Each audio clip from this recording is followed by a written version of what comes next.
Papa? Oh. D'accord, bien. Ok, au fond, non. Papa.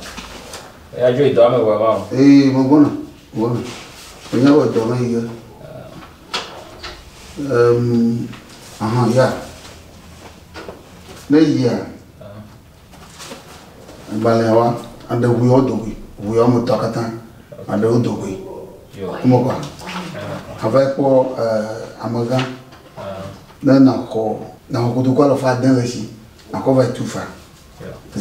Then ya Lula, young, no man go. Madame have a motor play. Mundo le Yango Pama. Na Apple Buffin above. Sir. What can I do by? What do? Carezzi. Let do bye. Ayo. Yo, no blue quarter. Okay. Inava. Yo, que cariño. Na bote yo bugaton. Yo.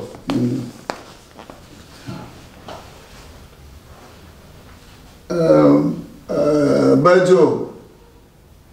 Bejo are? Ataya. Ba.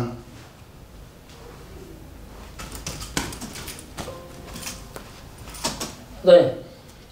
Wati da na manusia. Atia. Okay.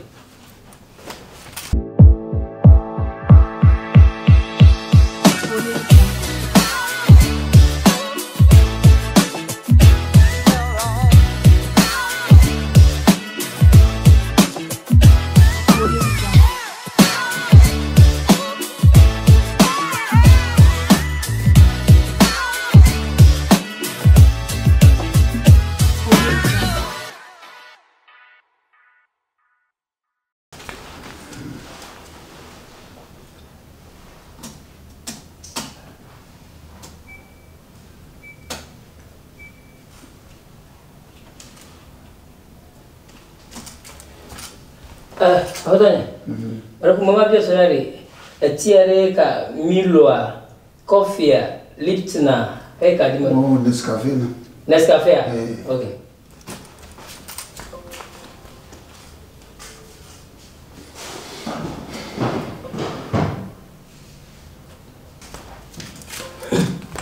Hodanya. Mana dapat Nescafe? Mama biasa Nescafe hari ka apa tu alo hutu. Oh, Hutana. Outra.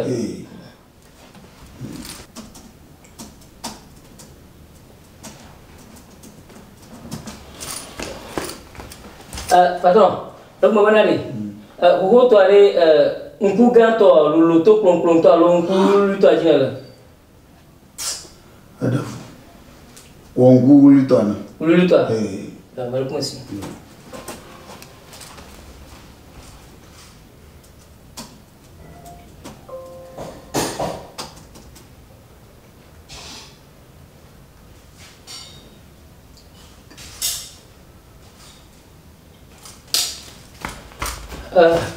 Patron, maman ali.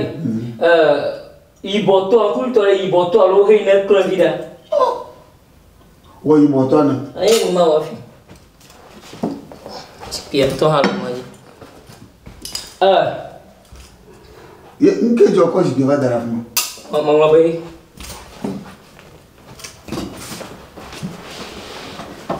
Ida ko ji. O mimi le fi akpata. Ko ji ke dara plonchi na tire plon ya lo. Lekan. Okay, ba nku Wo Ibotana. Iboto. Macam.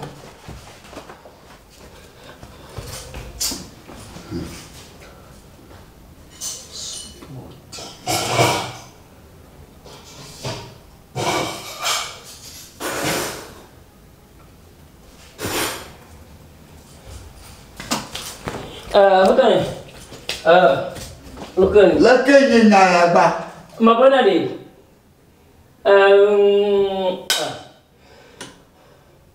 Mabona.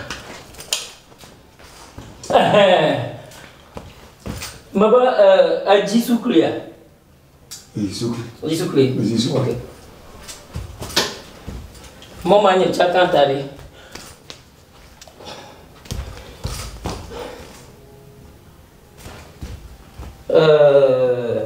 Hotan majo.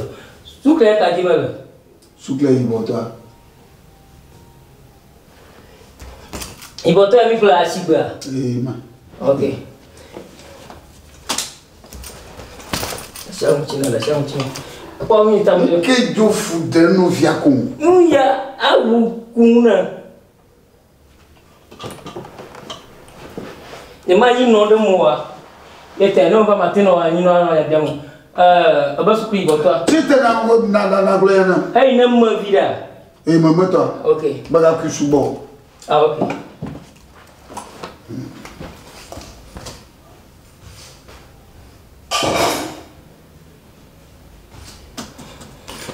Patron, tu as mal au clôture. Ah oui, plan. Ok. Coutière. Nana toi. Oh patron, il faut fondamentalement avoir des billets. Tiens, nana ko tiens. Tijo. Tijo Joalo à mi fafa. Ouais, c'est ça. Était quoi mi fafa? Était quoi Tijo? Était quoi ti fafa? Était quoi mi Jojo? Il y a patron aussi. Patron, ma fille, on y a mis bien, on le fait maman. Ajaza Gatialo Gafou. Ah, ko Sophie. Sophie. Oh, patron. Non, il y a absolument avec du là. Oh, patron, comme une café Mario. Eh, patron là, comme une café. Pourquoi d'abord, tire là, tire là. Patron, déjà nous titi.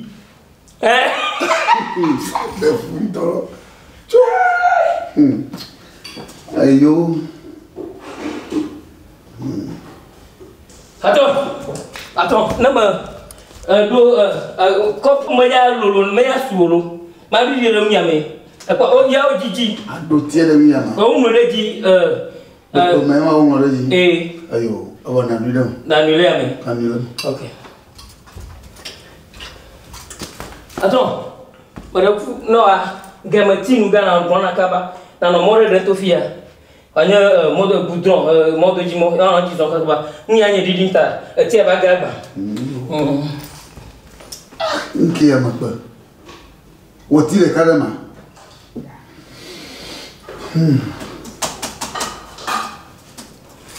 Ya, Fifia, na unga quoi?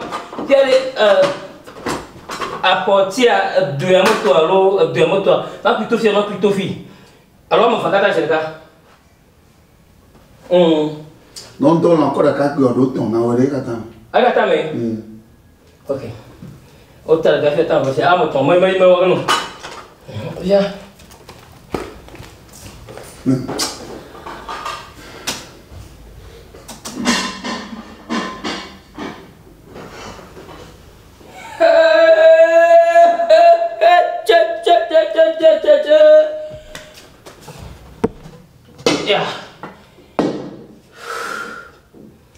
Alors, Fifia, tia, Albosogo. On t'a quoi? Malo tia de Gila Miyama, Silva, Maloma de Juju Gazam. Tia Sogoba. Le flot. Ah, tu Sogobo. Tia no Yama. Allo Yama.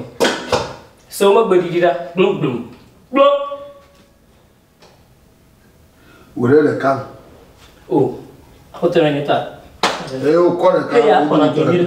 Et à Honaduni. Ok. Ah bon. Ma couille. La campagne. Oh, what did you want? You come. Well, t'as vu le gilets bébé? Oh, sorry. Banglobeya. Oh, hey, Anton, mais hey, I'm a gila. Kau yang kami. Maji. Kami yang kami. Okay. Patron. Ini gua baca. Tadi lah. Ya rugi.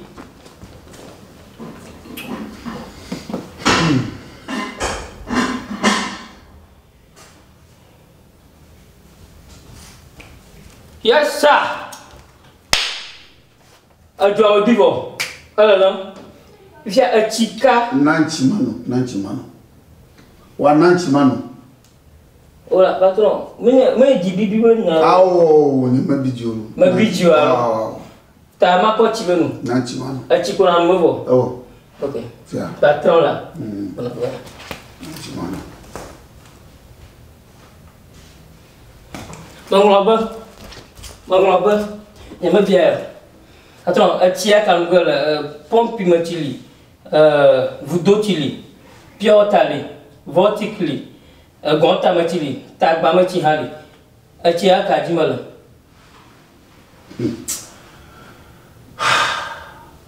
Quand vortic veut. Vortica? Patron là.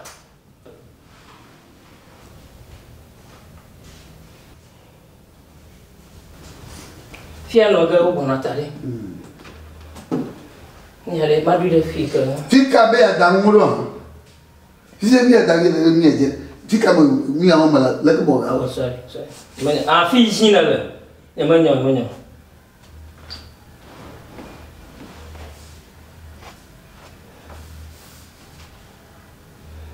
Malena bonon to le patron. Magnon. Il y a vortic.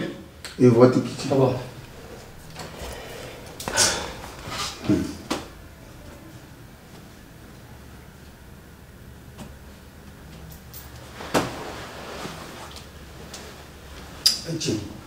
Allez, on va.